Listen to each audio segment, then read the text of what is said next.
Hello বন্ধুরা, আমরা আরেকটা নতুন ভিডিও নিয়ে চলে এসেছি। চলো শুরু করা যাক। আমাদের পাড়ার একটা লোকের একটা কালো ছাগল ছিল। সন্ধ্যাবেলা ওর বউকে বলে গেল যে ছাগলটা গোয়াল ঘরে ঢুকিয়ে দেবে। তো ওই চা খেতে চলে গেল সন্ধ্যাবেলা, অন্ধকার হয়ে গেছে। এবার চা খেয়ে এসে দেখছে যে ছাগল যেখানে ছিল সেখানেই আছে। লোকটা তো রেগে গেল, তোর বউকে অনেক গালাগালি দিচ্ছে, বলছে এখনো ছাগলটা ঢুকাসনি কেন, বাইরে বাইরে রাখা আছে। ওর বউ তো শুনতে পাচ্ছে না, ঘরে টিভি দেখছে। এই লোকটা তো আরো জোরে জোরে বলছে এই বউটার কোনো আক্কেল নাই, জ্ঞান নাই। ছাগলটা এখনো বাইরে আছে, ভিতরে ঢুকাবার নাম নেই। এবার ছাগলটা কানটা ধরে গোয়াল ঘরে ঢুকাতে নিয়ে গেছে, আর এমনি কান ধরে গিয়েছে আর অমনি ঘাও ঘাও ঘাও কুত্তা দিয়েছে কামড় দিয়ে। তো দেখছে ওই ছাগল নাই, ছাগলের জায়গায় সেম টু সেম কালো রঙের কুকুর বসে আছে। ওর বউ চিৎকার শুনে লোকটা বলছে মরে গেলাম রে, মরে গেলাম।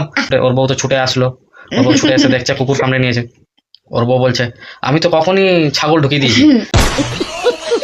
তো বলছে এটা কি তালে, দেখছে তো কুকুর।